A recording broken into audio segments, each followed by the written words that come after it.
Sir review meeting ముందు వస్తున్నారని, ఎన్ని గంటలు సార్ అంటే 3 o'clock అని వస్తున్నాను సార్ అన్న. గేట్ లోపల వెళ్ళేటప్పుడు కరెక్ట్గా ఒక 10 మంది ఆ సెంటర్ నుంచి అట్లా దాటుకొని వచ్చారు అడ్డంగా.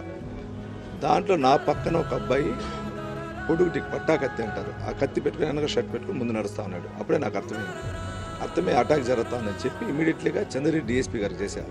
సార్ ఇది అటాక్ స్టార్ట్ అవుతా ఉంది అని. ఎక్కడ అన్నారు. పలానా న్యూస్ అంటే నేను ఇప్పుడే చెప్తానన్నారు. ఈ లోపల చెప్పి పెట్టిన లోపల 2 sides చెట్లు ఉండే, చెట్ల నుంచి ఒక కొందరు వచ్చారు. వచ్చింది వెనకాల సౌండ్కి మా వెనకాల ఉండే బండికి అద్దాలు పగలగొట్టారు. నా బండి పగలగొట్టిన నేను దిగి ఎందుకు కొడుతున్నారు అని అడుగుతా ఉన్నా.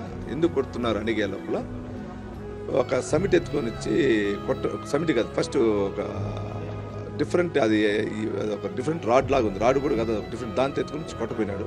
కొట్టకపోతే ఒక తను అన్నాను నేను. ఆ తర్వాత సమిట్ ఎత్తుకొని వచ్చి కొట్టాడు. సమిట్ ఎత్తి కొట్టినప్పుడు ఇక్కడ వేస్తే నేను తలెట్లు వాల్చా, ఇక్కడి నుంచి వచ్చి ఇక్కడ షోల్డర్ పైన పడింది. అప్పుడు ఇమీడియట్గా కింద పడ్డా. దీని లోపల నా తుండే పిల్లలు నా లాగి స్కార్పియోలు వేసుకొని, నా వెహికల్ వేసుకొని ముందు మా బండి ఇంకో బండి నిలిచిపోయింది. డ్రైవర్లు అటాక్ అవుతే దూరం నుంచి ఉన్నారు. ఆ బండిని గుద్దుకొని లోపలికి వెళ్ళాం. వెళ్ళి 10 నుంచి 15 నిమిషాలు అయింది. ఏ పోలీస్ అధికారులు